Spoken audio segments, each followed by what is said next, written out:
واتخذوا من دون الله آلهة لعلهم ينصرون لا يستطيعون نصرهم وهم لهم جند محضرون. ഒരുപാട് അനുഗ്രഹങ്ങളും നിയമത്തുകളും ചെയ്തിട്ടും അവർ അള്ളാഹുവിനെ കൂടാതെ അവർ ദൈവങ്ങളെ ഉണ്ടാക്കി. എന്തിനാണ് അവരങ്ങനെ ചെയ്തത്? അവർക്ക് സഹായം കിട്ടാൻ വേണ്ടിയാണ്.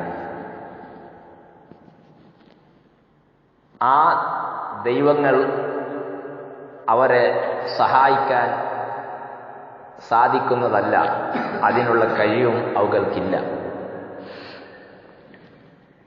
ഈ ആയത്ത് അല്ലാഹു സുബ്ഹാനഹു വ തആല മനുഷ്യന് ചെയ്ത നിയമത്തിനെ പറഞ്ഞതിന് ശേഷം ഒരുപാട് അധ്യായങ്ങളിൽ ഇത്തരം ആയത്തുകളുണ്ട്. എന്ന് പറഞ്ഞാൽ ഇത് നാം പഠിക്കേണ്ട ഒരു വിഷയമാണ്. ഇത്തരം ആയത്തുകളെ ഓതിയിട്ടാണ് ഇന്ന് ഏകദേശം സുന്നത്ത് ജമാഅത്തിൽ വിശ്വസിക്കുന്ന നമ്മെ പോലൊത്ത ആൾക്കാർ മുശ്രിക്കുകളാണെന്നും ഇസ്ലാമിൻ്റെ അടിസ്ഥാനത്തിൽ നിന്ന് തെറ്റിപ്പോയവരാണെന്നും ഒരു കൂട്ടം ആൾക്കാർ ഇവിടെ വാദിച്ചുകൊണ്ടിരിക്കുന്നു. അതുകൊണ്ട് ഇത്തരം ആയത്തുകൾ പ്രത്യേകിച്ചും നാം മനസ്സിലാക്കി വെക്കേണ്ടതാണ്. അതിൽ ഉള്ള പോയിന്റ് സിമ്പിളാണ്. എല്ലാ ആയത്തുകളിലും ഉള്ള കാര്യം കേവലം ഒന്ന് തന്നെയാണ്. ഒരു സൂറത്തിൽ കാണാം, ഒമൻ അളറമു മിമ്മൻ യദഉ മിൻ ദൂനില്ലാഹി മൻ ലാ യസ്തജീബു ലഹു ഇലാ യൗമിൽ ഖിയാമ. സുന്നത്ത് ജമാഅത്തിനെ വിരോധിക്കുന്ന ആൾക്കാർ അവരുടെ സ്റ്റേജുകളിലും പേജുകളിലും ഒക്കെ അവർ പറയുന്നതും എഴുതുന്നതും കാണാം, അള്ളാഹുവിനെയും കൂടാതെ വിഗ്രഹങ്ങൾ, ദൈവങ്ങളെ ഉണ്ടാക്കിയവർ എന്നാണ് അവിടെയൊക്കെ പറയുന്നത്. അപ്പൊ എന്താണ് ഈ ദൈവങ്ങൾ? നാം വിശ്വസിക്കുന്ന സുന്നത്ത് ജമാഅത്തിന്റെ എതിരിലുള്ള ആൾക്കാർ അവർ പറയുന്നത് ഈ ദൈവങ്ങളെന്ന് പറഞ്ഞതുകൊണ്ടുള്ള ഉദ്ദേശം മഹാന്മാരായ നബിമാരും മരിച്ചുപോയ ഔലിയാക്കന്മാരും എന്നാണ്. അവരെ വിളിച്ച സഹായം ചോദിച്ചാൽ അത് ഈ ഖുർആനിൽ പറഞ്ഞ ആയത്തിന് എതിരായി. അതുകൊണ്ട് അല്ലാഹു തആല ഖുർആനിൽ പറഞ്ഞത് അള്ളാഹുവിനെ കൂടാതെ ദൈവങ്ങളെ വിളിച്ചാൽ അവൻ ഇസ്ലാമിൽ നിന്ന് പുറത്തുപോയി അവൻ നരകത്തിലേക്കെന്നാണ്, അവൻ ശിർക്ക് ചെയ്തവനെന്നാണ്. അപ്പോൾ മഹാന്മാരായ മരിച്ചുപോയ നബിമാരെയും ഔലിയാക്കളെയും വിളിച്ച് സഹായം ചോദിച്ചാൽ, അവരോട് നാം എന്തെങ്കിലും ആവശ്യം പറഞ്ഞാൽ അത് തെറ്റാണ് എന്നാണ് ഇവർ വരുത്തി തീർക്കുന്നത്. അപ്പൊ അതിൽ ഈ സത്യം അങ്ങനെയല്ല, അവർ പറയുന്നത് തെറ്റാണ്. യഥാർത്ഥം എന്താണ് എന്ന് പഠിച്ചിരിക്കൽ നമ്മുടെ ആവശ്യമാണ്. അപ്പൊ ഇവിടെ നിങ്ങൾ മനസ്സിലാക്കണം, അള്ളാഹുവിനെ കൂടാതെ ദൈവങ്ങളെ അവർ ഉണ്ടാക്കി എന്ന് പറഞ്ഞാൽ എന്താണ് അതിന്റെ അർത്ഥം? ഇമാമിയങ്ങളൊക്കെ രേഖപ്പെടുത്തി വെച്ചതായി കാണാം, ആലിഹത്തം മിനൽ അസ്നാമി, അവർ വിഗ്രഹങ്ങളെ ദൈവങ്ങളാക്കി എന്നാണ്. മക്കയിലുള്ള മുശ്രിക്കീങ്ങളും എല്ലാ നബിമാരെയും എതിർത്ത അവരുടെ അവിശ്വാസികളായ ആൾക്കാരും സമുദായവും ചെയ്തതെന്താണ്? വിഗ്രഹങ്ങൾ എന്ന് പറഞ്ഞാൽ സ്റ്റാച്ചു, പ്രതിമകൾ, ഫോട്ടോസ്, ഇതിനെയും വെച്ച് അവകൾക്ക് അവർ ആരാധിച്ചു. ആ ആരാധിച്ചത് തെറ്റെന്നാണ് പരിശുദ്ധ ഖുർആൻ പറയുന്നത്. എന്ന് പറഞ്ഞാൽ ഈ സുന്നത്ത് ജമാഅത്തിന്റെ ദീനിന്റെ വിരോധികളായ ആൾക്കാർ അവരെന്ത് പറഞ്ഞു? വിഗ്രഹങ്ങളെ വെച്ച് ആരാധിച്ചത് തെറ്റാണെന്ന് ഖുർആൻ പറഞ്ഞു. എന്നാൽ അവർ ആ വിഗ്രഹങ്ങളുടെ കൂട്ടത്തിൽ മരിച്ചു കിടക്കുന്ന, ഖബറിൽ കിടക്കുന്ന ഔലിയാഇനെയും പെടുത്തി. ഔലിയാ വിഗ്രഹമാണെന്ന് പറഞ്ഞു. ഔലിയാ വിഗ്രഹമാണോ? അല്ല, അത് വേറെ വിഷയമാണ്. അത് ഒരുപാട് ചർച്ച ചെയ്യേണ്ട കാര്യമാണ്. മനസ്സിലാക്കി വെക്കാൻ വേണ്ടി ഞാൻ പറഞ്ഞതാണ്.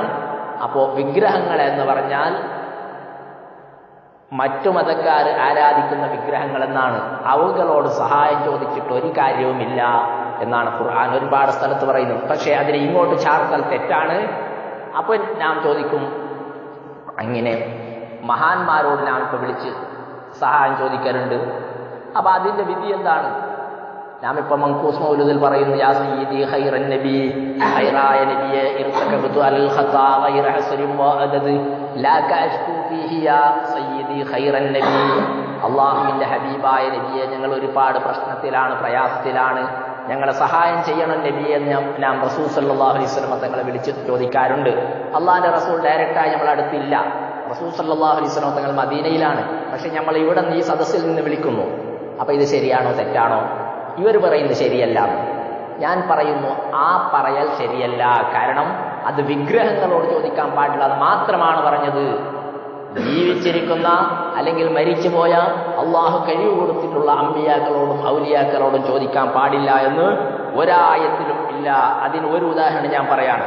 നബി സല്ലല്ലാഹു അലൈഹി വസല്ലം തങ്ങൾ പറഞ്ഞു, അന സയ്യിദു ഉൽദി ആദമ യൗമൽ ഖിയാമ.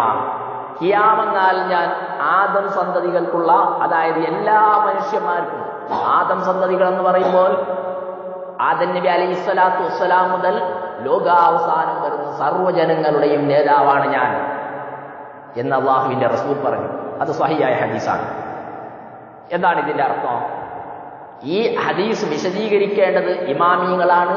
ഈ ഹദീസ് വിശദീകരിച്ച ഇമാമിയങ്ങൾ പറഞ്ഞു ഇതിന്റെ അർത്ഥം ഖാൽ ഹർവിയു എന്ന് ബഹുമാനപ്പെട്ട ഇമാം നവവി ഈ ഹദീസ് വിശദീകരിച്ചുകൊണ്ട് നമ്മോട് പറയുകയാണ്. ഇതൊക്കെ നാം മൊത്തത്തിൽ പഠിച്ചു വെക്കേണ്ട ഒരു വിഷയമാണ്.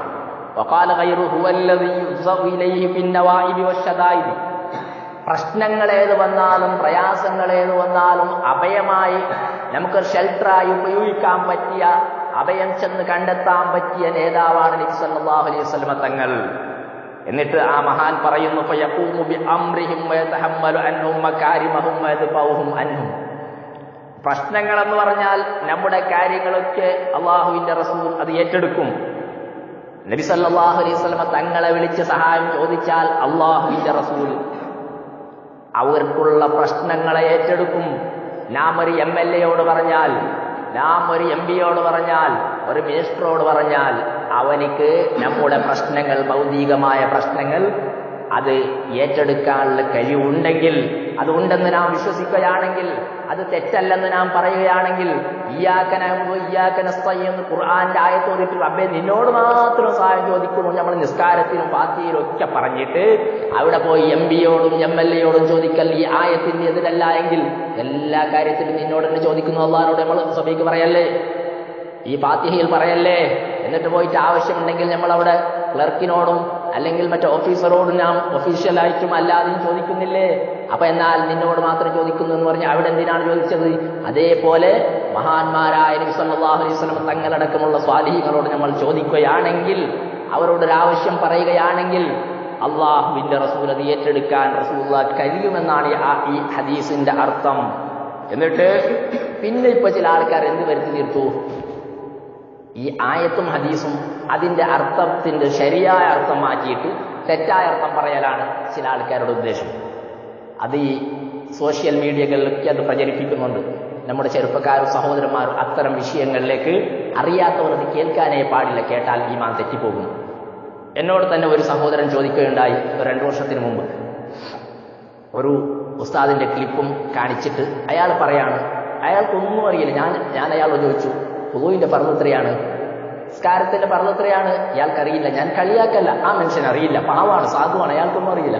അയാൾ പറയുന്നു അയാൾ ഇതാണെങ്കിൽ നല്ല കറക്റ്റായിട്ട് അറിയാം, ഞാൻ മനസ്സിലാക്കിയതിനേക്കാൾ കൂടുതലായി മൂപ്പർക്കറിയാം. അപ്പൊ ഞാൻ ആ വിഷയം ഫുള്ളായിട്ടൊന്ന് പഠിക്കണമെന്ന് പറഞ്ഞു. അങ്ങനെ ഞാനതിന്റെ ക്ലിപ്പിലേക്ക് ഞാനത് പകർത്തിയെടുത്തു. എന്നിട്ട് ഞാൻ നോക്കി. എന്നിട്ട് ആ കിതാബ് നോക്കി. കിതാബ് നോക്കുമ്പോൾ അതിന്റെ ഒരു ഭാഗം മൂപ്പർ പറഞ്ഞിട്ടില്ല. ആര് പറഞ്ഞിട്ടില്ല? അയാൾക്ക് ആ ക്ലിപ്പ് എത്തിച്ചു കൊടുത്ത ആള് അതിൽ പകുതി ഭാഗം മാറ്റിവെച്ച് പകുതിയാണ് പറഞ്ഞത്. പക്ഷെ ഇയാൾ നല്ല നീട്ടി പ്രസംഗിക്കുമ്പോൾ ആൾക്കാർ മനസ്സിലാക്കിയത്, ഇയാൾ മനസ്സിലാക്കിയത് ഇയാൾ പറയുന്നതോ ശരിയുണ്ടെന്നാണ്. അതങ്ങനെയാണല്ലോ. അപ്പൊ ഇവിടെ എവിടെയാണ് കടത്തി കൂട്ടിയത്, എവിടെയാണ് മാറ്റിവെച്ചത്, അത് അറിയണമെങ്കിൽ നമുക്കെന്തെങ്കിലും കിതാബുമായി ഒരൽപ്പം പിടിപാട് വേണം.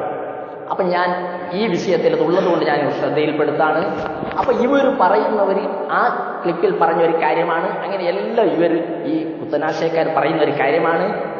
നബി സല്ലല്ലാഹു അലൈഹി വസല്ലം തങ്ങൾ സഹായം ചെയ്യുമെന്ന് പറഞ്ഞത് ഇവർ വാദിക്കാണ്. ഇവർ അള്ളാഹിന്റെ റസൂലിനേക്കാളും ഇപ്പൊ ഇവർക്ക് വലിയ ഇൽമാണ്.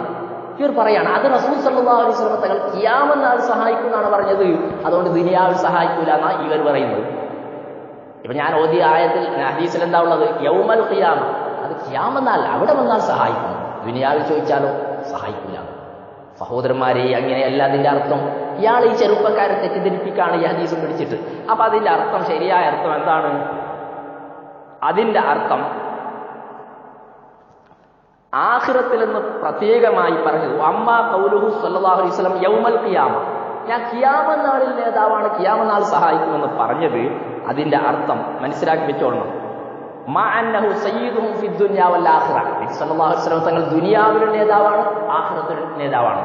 ദുനിയാവിലും സഹായിക്കുന്ന ആളാണ്, ആഖിറത്തിലും സഹായിക്കുന്ന ആളാണ്. പിന്നെ ആഖിറത്തിൽ ഖിയാമനാളിൽ നേതാവാണ്, ഖിയാമനാളിൽ സഹായിക്കുമെന്ന് എന്തിനാ പറഞ്ഞത്?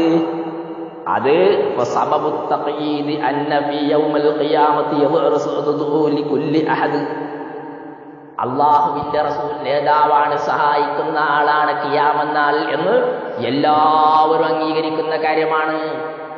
ഖിയാമനാൾ റസൂലുള്ള സഹായിക്കുമെന്നുള്ള കാര്യം എല്ലാവരും അംഗീകരിച്ചതാണ്. അപ്പൊ ദുനിയാവിൽ സഹായിക്കുമെന്നുള്ള കാര്യമോ? ദുനിയാവിൽ റസൂലുള്ള ഹെൽപ്പ് ചെയ്യും, പക്ഷേ അത് എല്ലാവരും അംഗീകരിക്കുന്നുണ്ടോ? നിങ്ങൾ നോക്ക്, നമ്മൾ പറയുകയാണെങ്കിൽ സുന്നത്തെ മാത്രം എതിരാളികൾ അത് സമ്മതിക്കുന്നില്ല. പിന്നെ റസൂൽ സല്ലല്ലാഹു അലൈഹി വസല്ലം തങ്ങളുടെ ജീവിതകാലത്തിൽ മക്കയിലുള്ള എത്ര കുഫാരികൾ ഉണ്ടായിരുന്നു? അവരൊക്കെ റസൂലുള്ളാഹിനെ വിശ്വസിച്ചോ? റസൂലുള്ള സഹായിക്കുമെന്ന് അവർ സമ്മതിച്ചോ? ഇല്ലല്ലോ. അതുകൊണ്ട് ദുനിയാവിന്റെ കാര്യം അവിടെ റസൂൽ സല്ലല്ലാഹു അലൈഹി വസല്ലം തങ്ങൾ പറഞ്ഞില്ല. പിന്നെ നോക്കിയാൽ ദുനിയാവുള്ളൊരു ചീപ്പെന്നല്ലേ നാം പഠിച്ചതും അള്ളാഹു റസൂൽ പറഞ്ഞതും. ഒരാൾ പാർലമെന്റിൽ സഹായിക്കുന്ന ഒരാൾക്ക് പിന്നെ ഇവിടെ ഈ ചില്ലറ കാര്യങ്ങൾ സഹായിക്കാൻ അയാൾക്ക് പ്രയാസം എന്താണ്? ഒരാള് പ്രധാനപ്പെട്ട സമയമാണ് ഖിയാമനാൾ, അവിടെ നിന്ന് സഹായിക്കുകയാണെങ്കിൽ ദുനിയാവിൽ സഹായിക്കാൻ എന്താ പ്രശ്നം? ദുനിയാവ് വെറുതെ വരുത്തി തീർക്കല്ല. ഇപ്പൊ ഇത് പറഞ്ഞാൽ, എന്റെ ക്ലിപ്പ് കേട്ടാൽ ആരെങ്കിലും വിചാരിക്കും ഇത് ഇയാൾ സ്വന്തം വകയിൽ കടത്തിക്കൂട്ടിയതാണ്. ഞാൻ സ്വന്തം കടത്തിക്കൂട്ടിയതല്ല, അള്ളാഹുവിന്റെ റസൂൽ പറഞ്ഞതാണ്. ഓക്ക് ഇമാം ബൂസൂരി തന്നെ പറഞ്ഞു, മുഹമ്മദുൻ സയ്യിദുൽ കൗനൈനി വസ്സഖലൈനി വൽ ഫരീഖൈനി മിൻ ഉർബിൻ വമിൻ അജമി. രണ്ട് ലോകം, ദുനിയാവിന്റെയും ആഖിറത്തിന്റെയും നേതാവ്, അവിടെ രണ്ടിടത്തും സഹായിക്കുന്ന ആളെന്ന് പറഞ്ഞു. മുഹമ്മദുൻ അശ്റഫുൽ അറാബി വൽ അജമി, മുഹമ്മദുൻ ഖൈറു മൻ യംശി അലാ ഖദമി, മുഹമ്മദുൻ സിക്റുഹു റൂഹുൽ ലിഅൻഫുസിനാ, മുഹമ്മദുൻ ശുക്റുഹു ഫർദുൻ അലൽ ഉമമി, മുഹമ്മദുൻ സീനത്തുദ് ദുനിയാ വ ബഹ്ജതുഹാ, മുഹമ്മദുൻ കാശിഫുൽ ഗുമ്മാതി വദ്ദുലമി. എല്ലാ പ്രശ്നങ്ങളും പ്രയാസങ്ങളും വരുമ്പോൾ സഹായിക്കുന്ന നേതാവാണ് അല്ലാഹുവിന്റെ റസൂൽ. ആ നബി സല്ലല്ലാഹു അലൈഹി വസല്ലം തങ്ങളെ കൊണ്ട് വിശ്വസിക്കാനും, നബി സല്ലല്ലാഹു അലൈഹി വസല്ലം തങ്ങളെ സഹാബത്തും മഹാന്മാരും എങ്ങനെ വിശ്വസിച്ചോ അതേപോലെ വിശ്വസിക്കാനും, ഖുർആൻ എങ്ങനെ പറഞ്ഞോ അതേപോലെ വിശ്വസിക്കാൻ സാധുക്കളായ നമുക്ക് അല്ലാഹു തൗഫീഖ് ചെയ്യുമാറാകട്ടെ.